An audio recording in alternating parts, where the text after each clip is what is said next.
Hey there, folks. Santee at the Arizona. Hey there, folks. Santee at the Arizona Ghostriders here. I'm at Old Tucson Studios again today. I was asked to play the bartender in this little movie they're doing out here, so kind of excited about that. And I started thinking, we've never talked about mixed drinks in the Old West. We've talked about bourbon, talked about whiskey. We've never talked about mixed drinks, so let's investigate that. Now, I know you're all wondering what this movie is and who's in it. Well, we signed a document telling us not to release any info at this time. So, you're only going to get a couple of cameos from my fellow miscreants having fun between scenes, as we are prone to do. Is there Eddie? I had bacon and eggs with Glen. Yeah? Yeah. What, is Glen a seasoning? Oh no, there's Glen. Oh, I see. With Glen. Oh, all right. Who's still eating his breakfast? Yeah, I'd say, but I got a little pocket over here. As mentioned before, whiskey and beer wasn't all that was served in Old West saloons. Well, let me have a large glass of warm gin served with a human hair in it. Coming up. Right, but not exactly where I was headed. Early on, the wild frontier's small towns were generally dusty, dirty, and rustic. Upper-class folks who traveled here were comfortable eating and drinking in the lifestyle that befit them.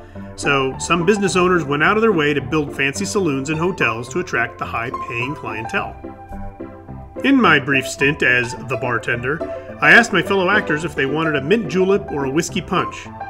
I believe there was a comment about punching me and then drinking the whiskey, but the call back to one came, and my face was safe for yet another take. Just like today, mixed drinks were more expensive and offered a nice variety to the standard adult beverages. The recipes could be found in bartender's guides like the one written by the famous Jerry Thomas in 1862.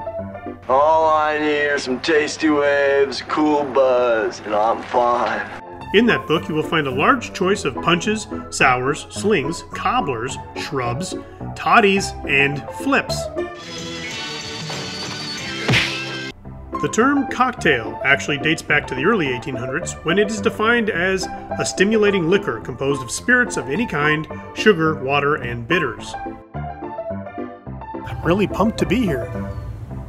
Yeah, it's hard for many of us weaned on Western movies and television shows to imagine a hardened gunslinger ordering a claret sangaree. But it may have actually happened. Well, heck, you may have even seen a cowboy sipping a champagne flip minutes after he brought in the huge herd. Hey Glenn, what's up? Nothing, just trying to catch a quick nap. You got your eyes open. I always sleep with my eyes open. Why? If I close them, they keep trying to put me in a pine box. If you were in the Alhambra Saloon, you might order a Tom Collins, originally a John Collins, the origins of which are from England.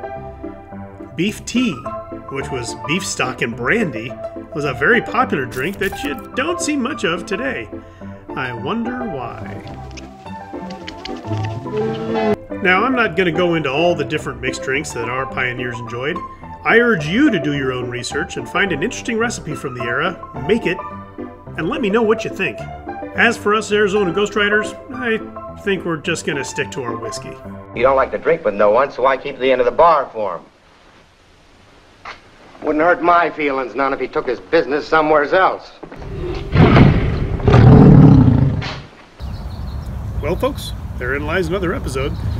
Remember, the next time you're in an Old West themed town and you go to the saloon, you want to have a drink, but you don't want whiskey or beer, don't worry about it.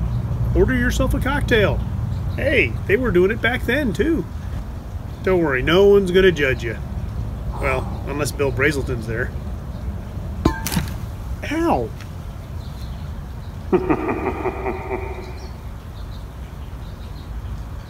Please like, share, and subscribe, and I'll see you on down the trail.